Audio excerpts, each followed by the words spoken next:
Kemudian kita juga harus tahu bahwasanya fadilah yang kita sebutkan tadi daripada masjid adalah tempat orang yang bertakwa, kemudian kesaksian bagi orang-orang yang mengaji masjid bahwasanya orang-orang beriman. Tadi yang kita sebutkan dari semua itu fadilah-fadilah tersebut itu tidak bisa kita dapatkan cuma hanya masuk masjid keluar, masuk keluar, masuk bukan.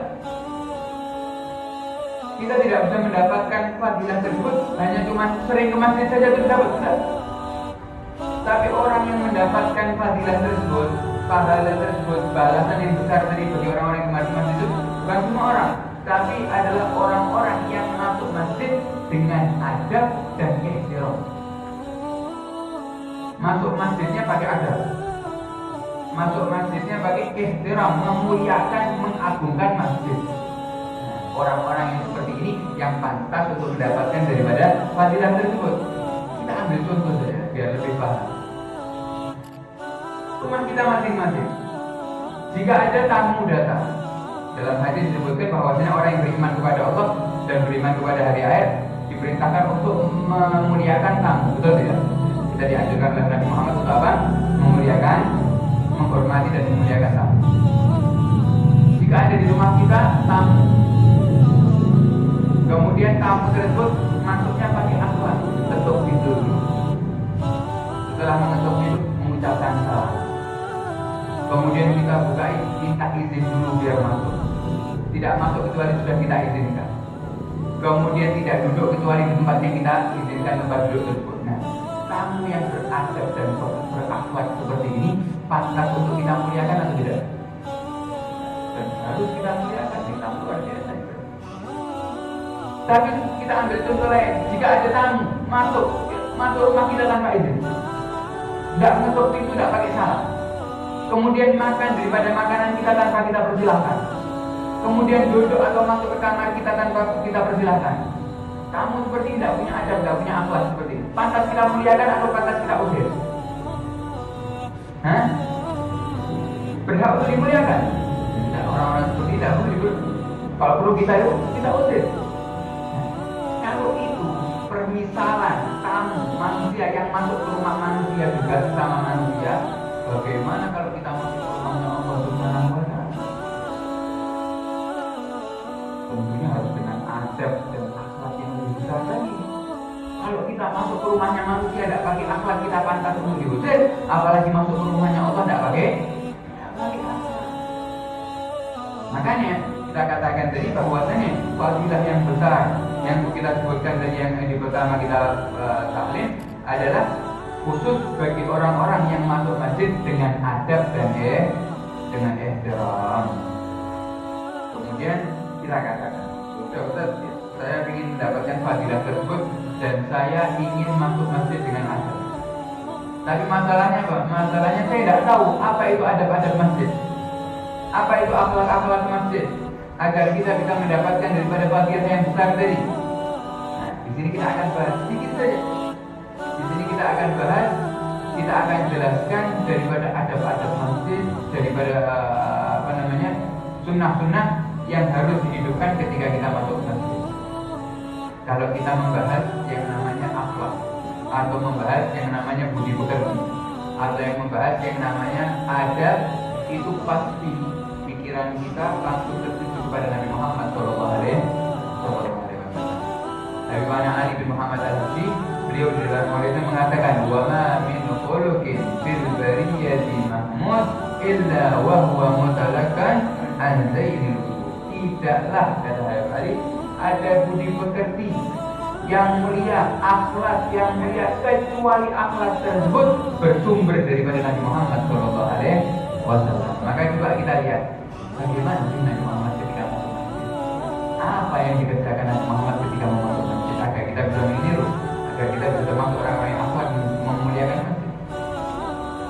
Di sini disebutkan Rasulullah SAW idza dakhala al-masjid. Nabi Muhammad SAW ini kalau masuk masjid, yuqaddim rijlahul yumna. Masuk masjid memulai pakai kaki kanan. Kira-kira sunnah ini gampang atau angin? Masuk masjid pakai kaki kanan sulit atau mudah? Mudah. Tapi kita tanya lagi, kira-kira yang mengamalkan ini banyak atau sedikit? Ada mudah kan? Masuk masjid cuma pakai kaki kanan, mudah kan? Dan ini pahalanya besar sekali. Ini sudah dianggap orang-orang yang memuliakan masjid seperti ini. Tapi kenapa kok banyak kita daripada kita yang malas? Banyak daripada kita, bahkan kita ada di antara kita yang bertahun-tahun istiqomah di masjid, tapi kalau masuk masjid masih pakai kaki kiri. Atau lupa kadang pakai kaki apa, tidak tahu. Ya, kita perbaiki. Kita mau mendapatkan keagungan dan kemuliaan tersebut, kita harus perhatikan. Dengan sunnah Nabi Muhammad SAW yang remeh mungkin kita anggap remeh, tapi tidak ada sunnah Nabi Muhammad SAW yang remeh di mata Allah Subhanahu Wa Taala. Mungkin remeh di mata kita, tapi di mata Allah ini agung, di mata Allah ini mulia. Muhammad kalau masuk masjid pakai kaki apa? Kanan. Masuk masjid pakai kaki kanan, kemudian berdoa. Apa doanya? Allahumma inni Bismillahirrahmanirrahim. Rabbighfir li dzunubi waftah li abwaaba rahmatik. Muhammad kalau masuk masjid pakai kaki kanan, kemudian Bismillahirrahmanirrahim. Rabbighfir li dzunubi waftah li abwaaba rahmatik. Doa. Tapi kok banyak kita yang lain? Padahal Rasulullah SAW pernah mengatakan kepada umatnya, man ahya sunnati faqad ahabbani. Barang siapa yang menghidupkan satu sunnahku, maka itu adalah bukti cintanya dia kepadaku. Dan barang siapa yang telah cinta kepadaku dengan menghidupkan sunnahku, kata Nabi Muhammad, kana ma'i fil jannah, maka aku akan mengajak orang tersebut untuk masuk surga bersamaku, kata Nabi Muhammad SAW. Nabi Muhammad ini kalau sudah di surga, surganya yang paling atas. Dan kita tanya sekarang, kita mau apa tidak masuk surga? Mau masuk surga sama Nabi Muhammad atau tidak? Belum ada yang mau. Mau masuk surga sama Nabi Muhammad? Nah, sekarang pertanyaan kedua, pantas atau tidak kita sama Nabi Muhammad di surga? Nah, kita banyak dosa, kita kurang daripada amalan ibadah. Tapi Nabi Muhammad tetap mengatakan, umatku yang menghidupkan sunnahku akan aku ajak dia bersama surga. Ini kesempatan buat kita. Jangan kita tinggalkan sedikit daripada sunnah-sunnah Nabi Muhammad SAW yang kita bisa, yang mudah saja kita hidupkan agar kita bisa bersama Nabi Muhammad SAW di surga. Ini sunnah yang pertama, masuk masjid pakai kaki kanan. Kemudian Allah mau pilih dulu ya Allah rahmatik. Doanya. Setelah masuk masjid, masuk ke masjid ini, ya, ulama mengatakan dianjurkan untuk jangan langsung duduk. Kalau kita masuk masjid misal sebelum azan atau setelah azan tadi sebelum iqamah, jangan langsung apa? Duduk. Tapi disunahkan sholat 2 rakaat, namanya sholat tahiyatul masjid.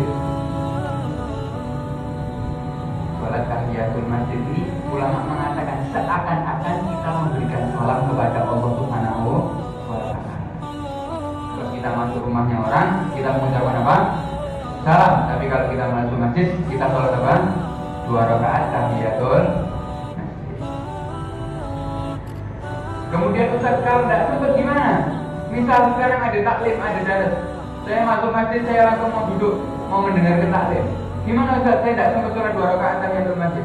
Kata Nabi Muhammad, tidak apa-apa, diganti. Kalau kita sudah terlanjur duduk atau tidak sempat untuk sholat 2 rakaat, maka diganti dengan zikir Subhanallah walhamdulillah wala ilaha illallah Allahu akbar 4 kali. Subhanallah walhamdulillah wala ilaha illallah Allahu akbar berapa?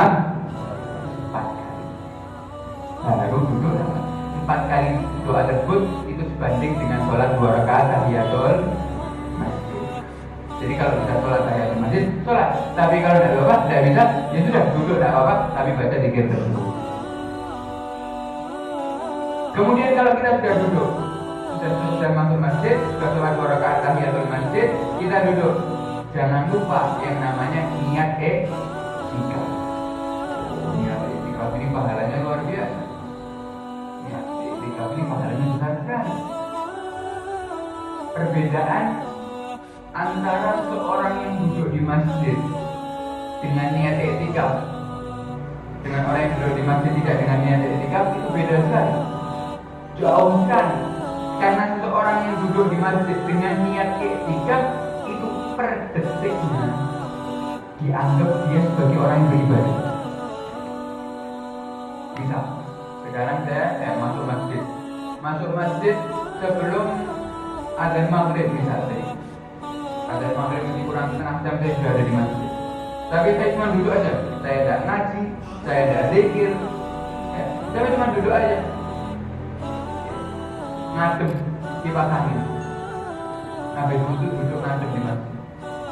Sama ada orang duduk sama waktunya masuknya bareng sama saya, tapi dia duduk juga dia tidak baca Al-Quran, dia tidak zikir, tapi dia duduk setelah niat i'tikaf.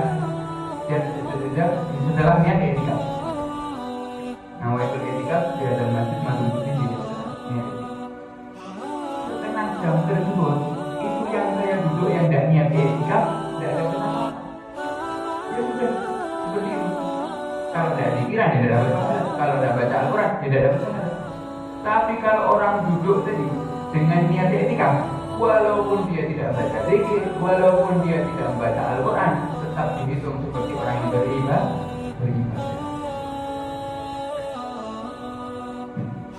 Jadi rugi sekali kalau orang sudah duduk 1 jam, 2 jam, 3 jam, 4 jam di masjid, tapi tidak niat. Niatnya bagaimana Ustaz? Niatnya nawaitul i'tikaf fi hadzal masjid ma dumtu fihi lillahi ta'ala. Pakai bahasa Indonesia tidak apa-apa pakai bahasa Indonesia. Saya niat i'tikaf di masjid ini selama saya di sini lillahi ta'ala. Cukup. Yang penting jangan lupa niat.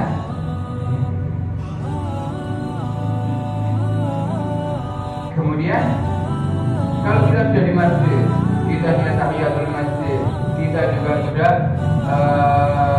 sholat tahiyatul masjid, kita sudah niat i'tikaf, usahakan kalau di masjid jangan kita sibukkan dengan selain ibadah. Kalau umpama kita mau berbicara pun, usahakan bicaranya kita ini termasuk ibadah, menanyakan kabar tidak apa-apa. Kalau kita ataupun tentang masalah ilmu agama tidak apa-apa, ataupun tentang masalah dakwah tidak apa-apa. Tapi kalau masalah ngomongnya urusan dunia, ini yang bahaya. Kalau sudah omongannya urusan bisnis, ini yang bahaya. Kalau sudah ngobrol di masjid bahkan sampai mencaci atau ngomong kotor atau sampai riba dan namimah, nah ini yang bahaya. Nabi Muhammad pernah mengatakan bahwasanya al-kalam bil masjid ya'kulu hasanat kama ya'kulu nar al-qatar. Orang yang berbincang-bincang di masjid selain daripada agama, selain daripada ilmu, selain daripada dakwah tentang urusan dunia, itu omongan tersebut bisa menggerogoti pahalanya sebagaimana api yang membakar kayu bakar. Kita tahu kayu bakar, kalau sudah kena api bagaimana? Kayu bakar yang kering itu, kalau sudah kena api 1 jam habis. Sama kayak gitu kata Nabi Muhammad SAW. Orang yang banyak ngomong di masjid, masalah urusan bisnisnya kah, urusan dunianya kah, atau boleh bilang riba atau namimah. Nah ini bisa dia setelah ngomong habis pahalanya. Kenapa kok habis pahalanya? Padahal dia sudah beribadah bertahun-tahun. Ini bahaya. Karena tidak beradab di mana? Di masjid. Sebagaimana pahala bagi orang yang beradab dan berakhlak di masjid itu besar, begitu juga sebaliknya orang yang tidak punya adab dan tidak punya akhlak di masjid juga dosanya juga besar. Kemudian kalau kita mau keluar dari masjid, pakai kaki apa? Pakai kaki kiri. Kemudian membaca doa apa? Sama doanya, Allahumma ighfir li dzunubi waftah li abwaaba Kalau masuk dari rahmatik, kalau keluar fadlik. Kalau masuk dari Allah Rabbil itu biwafat ya bahwa rahmatik, kalau keluar Rabbil itu keluar masjid. Kemudian jangan lupa kalau seseorang ini mau masuk masjid, usahakan dia sudah suci. Ya, sudah dalam keadaan berwudu, sudah dalam keadaan bersuci. Ini lebih afdal daripada orang yang berwudu di masjid. Lebih afdal daripada orang yang berwudu di mana? Di masjid. Karena dalam hadis juga banyak Rasulullah SAW menyebutkan keutamaan dan keagungan daripada orang-orang yang berjalan daripada rumahnya sebelum masuk masjid dia sudah bersuci, keluar dari rumah dia sudah bersuci. Bagaimana para ulama menyatakan Rasulullah SAW bersabda di dalam hadis riwayat Bukhari, diriwayatkan oleh Abu Hurairah radhiyallahu anhu, bahwasanya sholatul rajuli fi jama'atin tazidu ala salati fi baiti wa tuqi bi 20 darajah. Wa dzalika annahu idza tawadda'a fa ahsana wudu thumma ata al-masjid la yuridu illa Allah la yanhadu illa salah lam yaqtu khutwatan illa kutiba lahu biha darajah. Kata Nabi Muhammad SAW, seseorang yang keluar dari rumahnya sudah dalam keadaan bersuci menuju ke masjid hanya untuk ibadah. Menuju ke masjid hanya untuk apa? Ibadah, bukan karena apa? Menuju ke masjid hanya untuk sholat, hanya untuk ibadah. Tidaklah dia melangkah satu langkah dari keluar dari rumahnya menuju ke masjid, kecuali satu langkah tersebut akan menghapuskan dosanya dan mengangkat derajat. Itu satu langkah. Dua langkah seperti itu, satu dosa dihapus, satu derajat dinaikkan. Makanya kalau kita lihat banyak daripada ulama, ketika mau datang atau masuk ke masjid itu cari jalan yang lebih jauh, cari jalan yang agak mudah. Kenapa? Karena semakin banyak langkah, semakin besar pahalanya dan semakin tinggi derajat. Kalau pulang baru cari jalan yang paling mudah. Dan juga para ulama di sini menjelaskan bahwasanya kalau kita ini mengamalkan daripada sunnah-sunnahnya Nabi Muhammad SAW, kayak tadi yang kita mungkin sudah banyak di antara kita yang hadir di sini kalau masuk masjid sudah pakai kaki kanan. Saya yakin semuanya daripada yang hadir di sini banyak daripada yang sudah terbiasa kalau masuk masjid pasti pakai kaki kanan. Tapi di sini kita harus ketahui juga bahwasanya ketika kita menghidupkan sunnahnya Nabi Muhammad SAW, ketika kita mengamalkan sunnahnya Nabi Muhammad SAW, itu jangan kita anggap seperti kebiasaan saja. Kayak contohnya seperti ini, kita makan pakai tangan kanan. Saya yakin semuanya kalau makan pakai tangan kanan, dan setiap hari pasti pakai tangan kanan. Tapi ada benda ya, dan kita sudah menjadikan ini kebiasaan. Dan ini kurang tepat. Karena yang lebih afdal lagi ketika kita melaksanakan sunnah Nabi Muhammad SAW, itu di hati kita juga mengagungkan sunnah tersebut. Kalau kita minum pakai tangan kanan, ya sudah memang saya kebiasaan pakai tangan kanan. Akhirnya kita tidak dapat pahala. Karena kita melakukan tersebut karena apa? Karena kebiasaan, bukan karena apa? Maka juga seperti itu, kita dituntut agar ketika kita menghidupkan sunnah Nabi Muhammad SAW masuk masjid, jadi kita agungkan, ini Nabi Muhammad SAW kalau masuk masjid pakai tangan, pakai mengedepankan kaki. Kemudian masuk masjid mengagungkan bahwasanya ini rumahnya Allah Subhanahu Wa Taala. Agar timbul di hati kita ini rasa takzim kepada Nabi Muhammad SAW, timbul di hati kita ini rasa mengagungkan daripada sunnah-sunnah Nabi Muhammad SAW. Kemudian juga kita ingatkan ketika kita keluar dari masjid, jadi tak mengedepankan kaki apa? Kaki kiri. Terus pakai sandal, kaki kanan atau kaki kiri? Nah, keluar masjid pakai kaki kiri. Tapi pakai sandal pakai kaki apa? Kanan. Nah ini harus diingatkan. Karena banyak daripada kita ya sudah keluar masjid pakai kaki kiri, kakinya langsung masuk ke mana? Sudah. Akhirnya pakai sundatnya pakai kaki apa? Ustaz, ini perkara yang remeh, Ustaz, ini perkara yang cuma pakai sendal kok diributkan. Ini bukan ribut. Ini biar kita ini termasuk berhubungan orang yang berhubungan dengan Nabi Muhammad SAW. Nabi Muhammad ini dikatakan bahwasanya tidaklah seseorang meniru Nabi Muhammad SAW kecuali kemuliaannya juga akan dia dapatkan. Orang yang mengikuti Nabi Muhammad dia juga akan menjadi orang yang mulia, mau tidak mau. Maka Nabi Muhammad SAW ini dikatakan walakum fi Rasulillah uswatun hasanah. Rasulullah SAW dijuluki dalam Al-Quran uswatun apa? Hasan. Apa arti uswatun hasan? Nah, perhatian baik. Pemimpin ya atau seorang yang diikuti yang baik. Padahal kalau kita kaji lagi di dalam Al-Quran, di dalam bahasa Arab, itu kalimat uswah sama artinya dengan kalimat qudwah. Qudwah itu sama juga pemimpin yang baik atau orang yang pantas untuk diikuti. Uswah juga seperti itu, sama. Tapi kenapa Allah Subhanahu wa Ta'ala menyebutkan di dalam Al-Quran pakai kalimat uswah?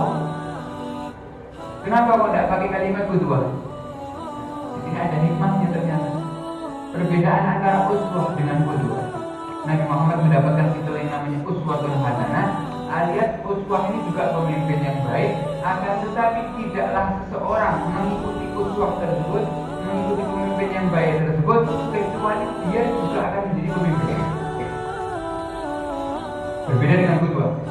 Kalau qudwah ini orangnya baik, kalau diikuti kebaikannya, ya tetap yang mulia dia.